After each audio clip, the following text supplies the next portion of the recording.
The very beginning of Undertale establishes the human and monster war as a framing device for the entire plot, but most of the war is shrouded in mystery.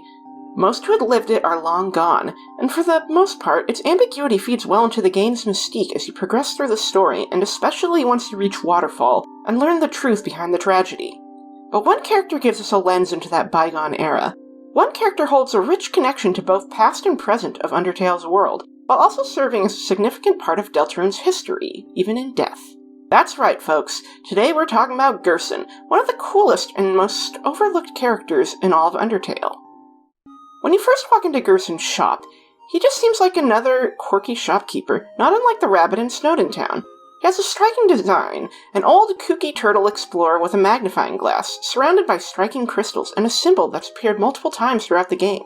He has a friendly, casual manner of speech, and like the Snowdin shopkeep, won't accept items if you try to sell them. But unlike the Snowdin shopkeeper, he directs you to Temmie Village, even if he can't remember its exact location.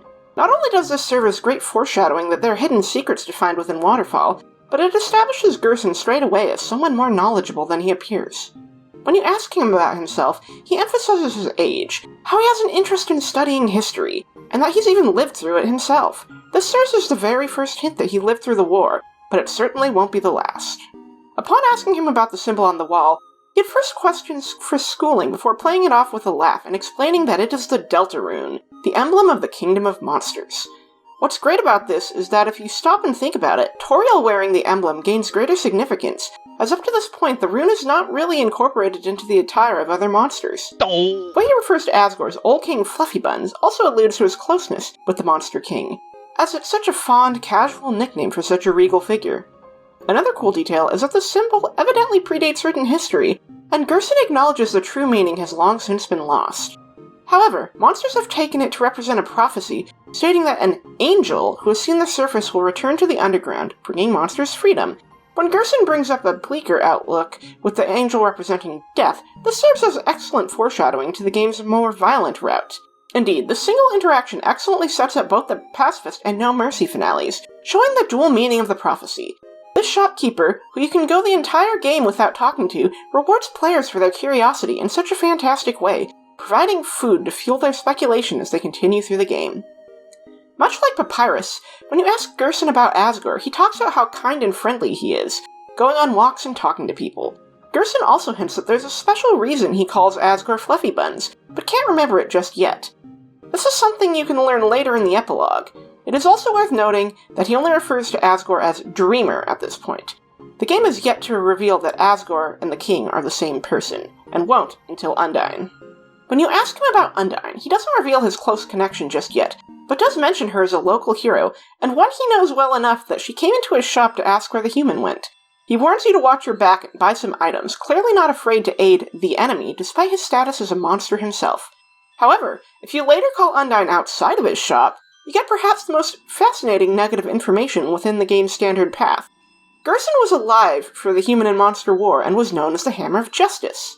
His fortitude through monsterkind's darkest hour makes him Undyne's personal hero, though the depths of her admiration for him aren't explored at this point. But that's all you really learn in the neutral route. It's enough to build curiosity, because he's old, but how old? He studies history, but what sort of history has he lived through? He's close to the king, but how close? While Undyne's call provides some further context, that's an admissible interaction, especially if you kill her on your first neutral run. And for such an unassuming NPC, Gerson makes a very swift impact, and that's just the first encounter. The Pacifist Epilogue is where Gerson truly starts to shine, as he finally reveals some answers to the setup earlier in the game. While the Fluffy Bun story reveals how doting and affectionate Toriel and Asgore were with each other, it doesn't shed too much light on Gerson himself, other than that he was there for that address, and witnessed the entire thing. However, when you ask him about if Asgore is a goat, he once again shows his familiarity with Toriel by talking about how she once wore a muumuu, and when people complimented her, she thought they were calling her a cow. The casual way he brings up these kinds of anecdotes shows that he was around well before they split, and also knew Toriel as the queen, even if he didn't mention it before.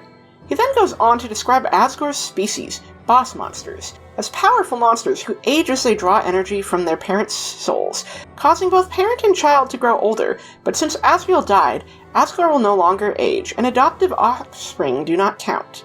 What's interesting is that when you ask about Toriel and Asgore, Gerson describes Toriel as the brains behind the throne, but found their separation relieving in that Toriel and Asgore were insufferably sweet together, to a point where it made Gerson feel sick. He seems grateful for the divorce, if only for the lack of public cuddling and nose-nuzzling. The Undyne dialogue prompt yields perhaps the most interesting information about Gerson, however, at least in Pacifist. He talks about how Undyne's come a long way since she was a little urchin, and how he used to be a hero himself. Gerson, the Hammer of Justice, to be precise. Undyne would follow him around, expecting to see him beat up bad guys, even trying to help, but instead she'd attack innocent bystanders like the mailman.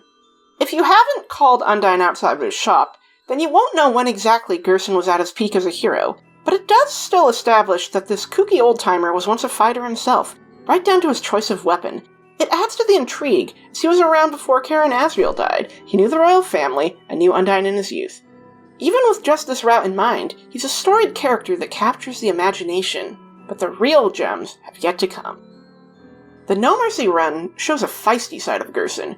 The moment you walk in, he laughs it off, calling it a treat. When you buy from him, he just gives a blunt, "Here we are." This time, if you try to sell, he says he wouldn't buy it even at knife point. He's standing his ground, unafraid, even as monsters crumble to dust outside his shop. When you discuss fate, he reveals some interesting insight about his relationship with Asgore.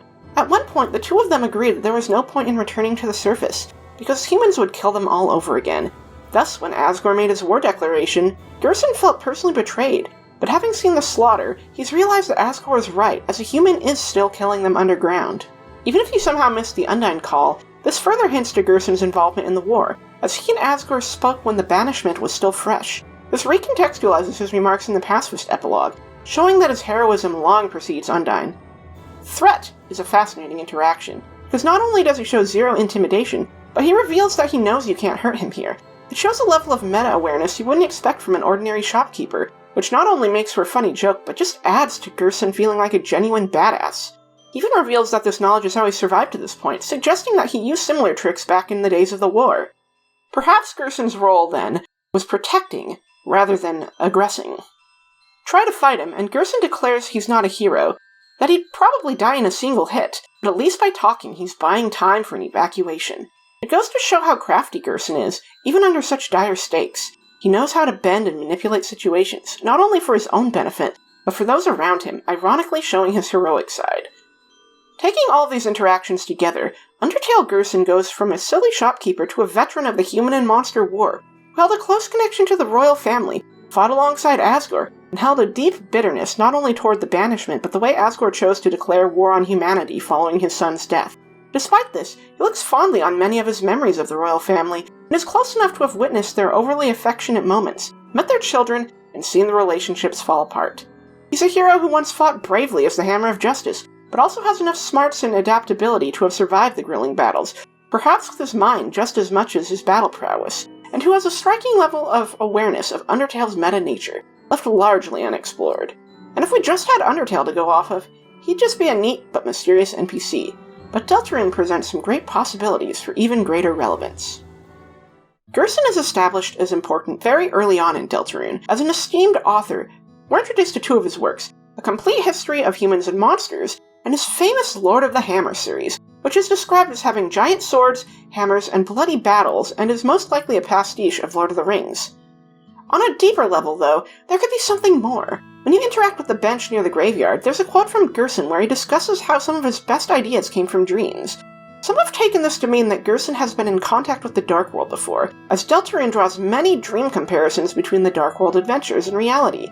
Between Chris and Susie not yet being sure if this truly was real at the end of Chapter 1, to them lying to Noelle and telling her it was a dream in Chapter 2. There's something to be said, too, for the significance Gerson holds in Deltarune's story. He is a character whose past left an impact on the world, through his books, his memorial bench, his memory as a teacher, the fact that Alphys is expected to fill his shoes. His son runs the church and is heavily involved in the town's local religion, which worships an angel. In Undertale, the symbol of the Deltarune included an angel. In Deltarune, the goal is allegedly to banish the angel's heaven. Gerson in Undertale discusses how the rune meant something else long ago. From a metatextual standpoint, when you consider the original concepts for Deltarune long precede Undertale, and also formulated from a literal fever dream that Toby Fox had many, many years ago, then it's quite possible that the symbol literally did have its roots before written history, that is to say, before Undertale's development. And on the subject of dreams, it would also make the possibility of Gerson having experienced Dark Worlds and drawing inspiration from those a fun bit of creative homage to the inception of Toby's earliest ideas for the game. But even setting that aside, there are a few other interesting aspects to Gerson in Deltarune. In Undertale, Alphys is a successor to Dr. W.D. Gaster, when Deltarune seems to be playing a more prominent part as the one orchestrating the experiment that the Goner Maker is a part of, and being the one to communicate with secret bosses. Gaster is not physically present in Undertale's core story, but if you get the right fun events, the Gaster follower NPCs will recount his history and raise questions of Alphys succeeding him in the similar way to Alphen pondering whether or not Alphys can live up to Gerson as the new teacher. Gerson and Gaster both start with G. Gerson is an anagram of Goners, and interestingly enough, Gaster blasters bear a striking resemblance to turtle skulls. Editing dork here with a quick note. As it turns out, Gerson Boom is a reference to Smash 64 players, Gerson and Boom respectively, as well as Alvin being another Smash player. This doesn't necessarily rule out the Goners anagram thing, but I felt it would be important to note just to make it clear that I am aware of this additional trivia. While Gaster is gone in Undertale, Gerson thrives, and while Gerson is dead in Deltarune, Gaster plays a more prominent part in the overall story, even if he has yet to be seen in the flesh. And I feel as though something is sure to build from this, especially with Gerson's legacy and his children being established parts of the setting and story. Birdley even mentioned his daughter, so we're likely to meet her in a future chapter. There's also the strange hesitance Alvin shows regarding Gerson's hammer when you leave the graveyard, asking if his father would truly be proud or satisfied. Through interactions with Alvin, we learn so much about Gerson's history, from his beginnings as a blacksmith to a storyteller for his children, whose tale soon blossomed into something so profound that years after his death, fans still sent their condolences. There are those who clearly haven't moved on. To that end, I think Gerson's legacy and family will continue to build in relevance as Deltarune's story continues, and I can't wait to see where things go. Gerson demonstrates how some of Undertale's most interesting story and world-building details are tucked away in optional interactions sprinkled across multiple routes. You can play the entire game without engaging with his story, just as you can go through the game never reading the waterfall plaques that impart the history of monster kind. Yet, by refusing to engage with these aspects of the game, you miss out on so much thought and care that Toby put into creating Undertale's world. And there's something genuinely awesome about this kooky old turtle providing so much intrigue and backstory. Whether it's his role in the war, his ties to the royal family, his connection with Undyne, or his craftiness in the game's more violent route, there's a lot to like about Gerson, and it's my honest hope that as Deltarune releases more chapters, and we learn more about its iteration of Gerson, that we can look back at his role in Undertale and appreciate how cool he truly is. If you made it this far, thanks so much for watching. As a quick update, I'm currently brainstorming future ideas and put up a poll on my Patreon page. If you want to weigh in on future video topics, please consider pledging, as every little bit of support helps me to continue to create. With Undertale Yellow's release, I plan to start streaming on Twitch, and will likely have VODs or edited highlights on this channel, so stay tuned for that as well. In case you missed it, I did a video analyzing the SATAM version of Sonic a few months back. While the video underperformed, it was a big passion project, and I hope that over time more people will get to see it.